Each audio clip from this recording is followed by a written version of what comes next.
So, welcome to Rituals and Conversations, where we explore the rituals, practices, and conversations that help us feel more grounded, connected, and alive. Today, I'm joined by Prachi Deshpande from Jaya Ayurveda. Prachi blends traditional Ayurvedic wisdom with modern life, helping people create more balance through food, lifestyle, rituals, meditation, and holistic healing.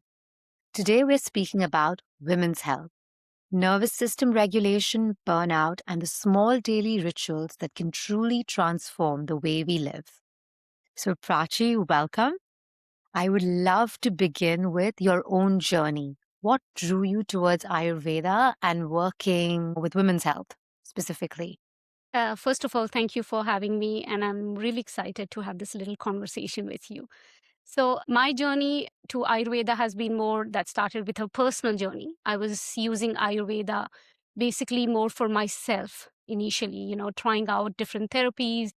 And there was a point in my life where, it was very demanding what I was doing. And it's at that point that I actually put into place Ayurvedic nutrition. I really applied the principles pretty much strictly, and it really, really was remarkable how much it helped me.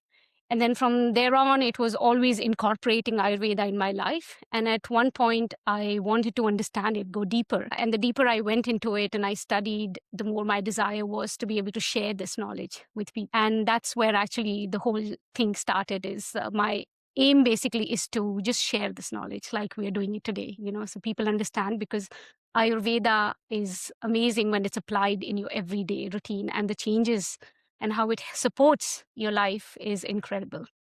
Yeah, that's amazing. Yeah. Especially in the world we're living in right now. And I know before we started recording, we were talking about this. Yes. Women were constantly juggling work, family, emotional labor, overstimulation. So, what are some of the biggest imbalances you are seeing in women today from, an Ayurvedic perspective? In terms of imbalances that I see, I think before we even get into like a specific physical imbalance, I found that women are not listening to their bodies, or rather they're ignoring the signals that their bodies are sending. That's something that I've observed with almost everyone. Your body is telling you something is not functioning, but you're still going and doing what you need to do, and you ignore till it becomes a problem that you actually need to solve.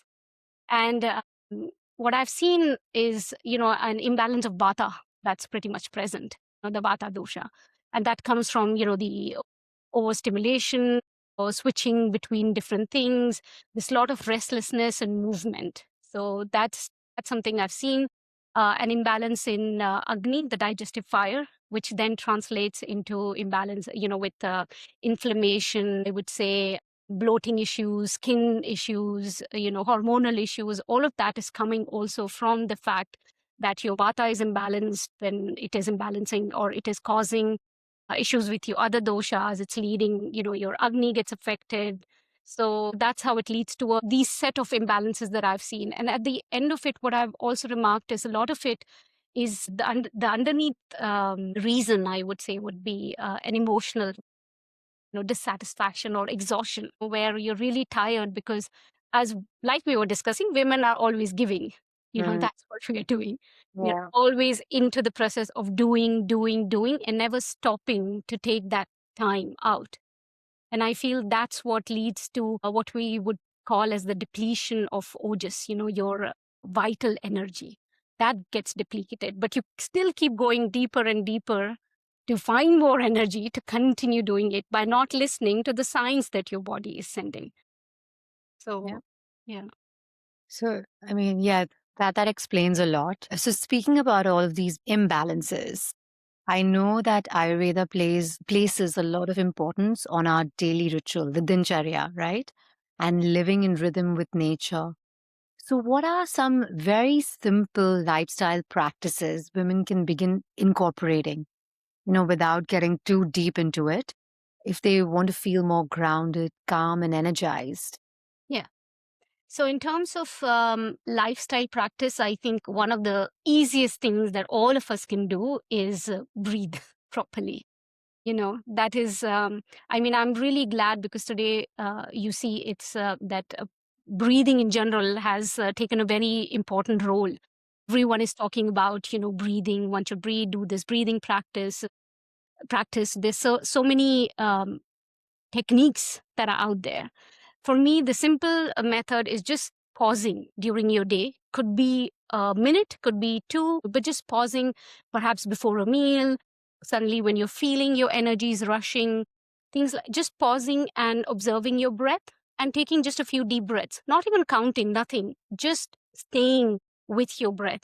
Because there you're working with the prana vayu, and that is having an impact. So I really think that is one of the simplest lifestyle practices that requires nothing out of you to do. So that is one practice.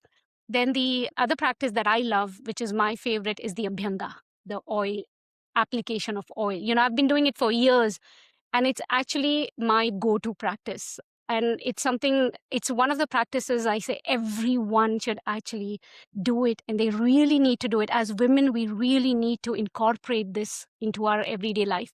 It's not easy, but it has such an impact on the vata. It impacts your nervous system.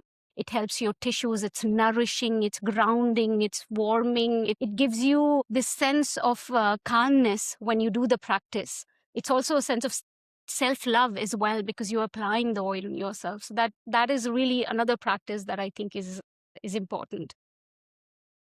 Is there a specific oil you would recommend? Because I think these two are so simple that someone can easily incorporate them. I just say use the simple sesame oil. You don't need to use a specific, blended oil with some. Just start with sesame oil. If it's too heating for you, you can go towards coconut or almond oil. Just start with the oil that suits you. Sesame is great because it really works on vata. So that is your go-to oil. But if not, it doesn't suit everyone. So perhaps if it doesn't suit you, start with it and you see how you feel. And then you can say, yeah, this is great, and you continue with it. But you need to always warm it up. You want to apply warm oil to your body. Great, that's really nice. It feels already so relaxing. It is really an amazing practice. I just wish more women, it does take time to build in. It's not easy. But if you just start slow steps, perhaps starting once a week, just beginning and then, increasing it. But you have to start somewhere. And I would say just try doing it once a week. Okay, that's a good way to incorporate it. Yes.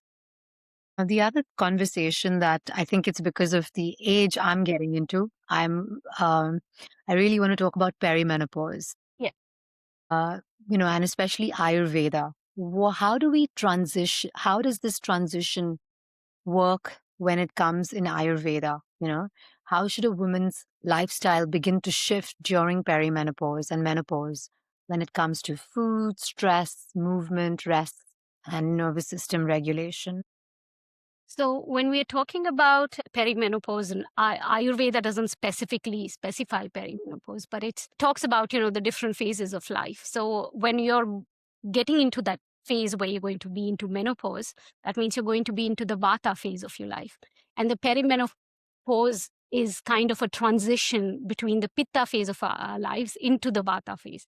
So it's like a conflict, it's vata that's saying, okay, now I want my territory, and pitta who's saying, no, I don't want to give it.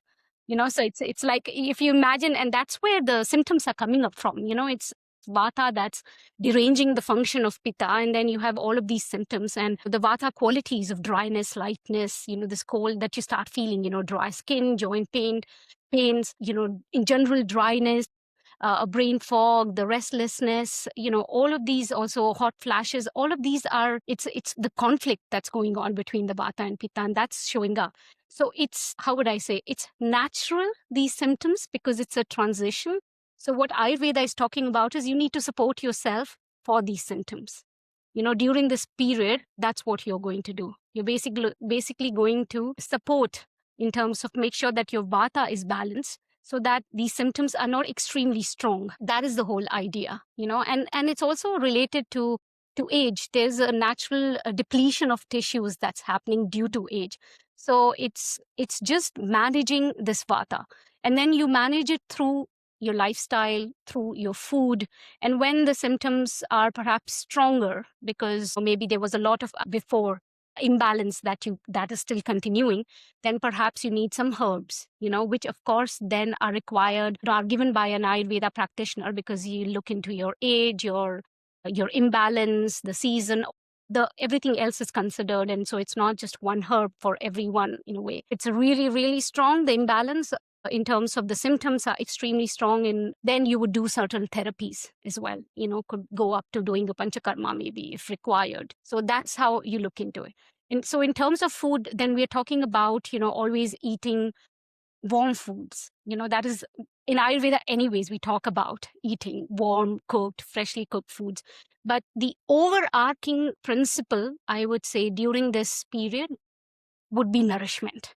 So you have to think of nourishment in everything. Nourishment in your lifestyle, in your food, in your relationships.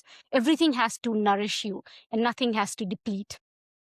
So when you're talking about food, we're looking into, healthy whole grains, ghee, nuts, seeds. If you're eating animal protein, then also like really well cooked, and, perhaps soups, meat soups. So that's what you're looking at in terms of food. If you're looking at your lifestyle, then it's, doing Abhyanga, the application of oil on your body, in your nose, the Nasya practice. Then I would say what is, yes, in terms of exercise as well, then you're doing kind of exercises where you're able to regulate your breath, and also taking care of not overdoing it, because it shouldn't be that the exercise tires you out, because if you're already kind of low on your energy reserves, then by exercising you're actually going deeper, and again, as I said, emptying that tank. So you Yeah. really want to make sure that your exercise is also corrected. Then regular sleeping, that's extremely important, not having too many late nights. That's something you want. So you want to have a regular sleeping pattern, regular eating pattern, lunch being your main meal. So vata is irregular. So what you want to do is bring a regular rhythm. A rhythm is what will allow the vata to be calm. That's That's what we beautiful. need to always say. Do I have a rhythm, or am I erratic? I eat sometimes at different times, I sleep at different times. That's what you want to avoid. Okay, that makes a lot of sense. So, finally, what is one mindset shift you believe that can help women move through these transitions with more ease, grace, and self compassion? Because there's so much happening, right? Yes. Yes. So for me, honestly, it's acceptance. For me, the biggest mindset shift is accepting, and just because it's a natural transition that's taking place. So, you're just going to move away from certain lifestyle, or, diet habits, or whatever you had. You're going to perhaps give away something that is no longer making sense, because you're moving into a different phase. So your requirements have changed. So I think that is, it's considered to be a beautiful phase in life, because right now, because it allows you to go inwards for women. There's more intuition, creativity, the relationships change. It's a natural, you see, as women, naturally we feel like we want to go inwards. And that is what this phase is all about. So if you accept that and say, wow, this is wonderful for my own growth, I finally perhaps have the time, because your responsibility in terms of your children might have shifted a bit. In terms of work, perhaps it's shifted. So it's really, if you accept it and then you just use your intelligence to say, I'm going to bring in and accept and adapt what now my body requires, than actually just doing what I was doing maybe 10 years ago or 20 years ago, So really letting go and bringing in. And it's really this intelligence. Wow, I really love that. I love that we're going to end on that note because acceptance is the key, I think, to life, whatever phase you are in. But that's really powerful. Thank you so much, Prachi. And I will put your website links and your social media links. So if someone wants to contact you, they can do that. Absolutely. Thank you. Thanks so much.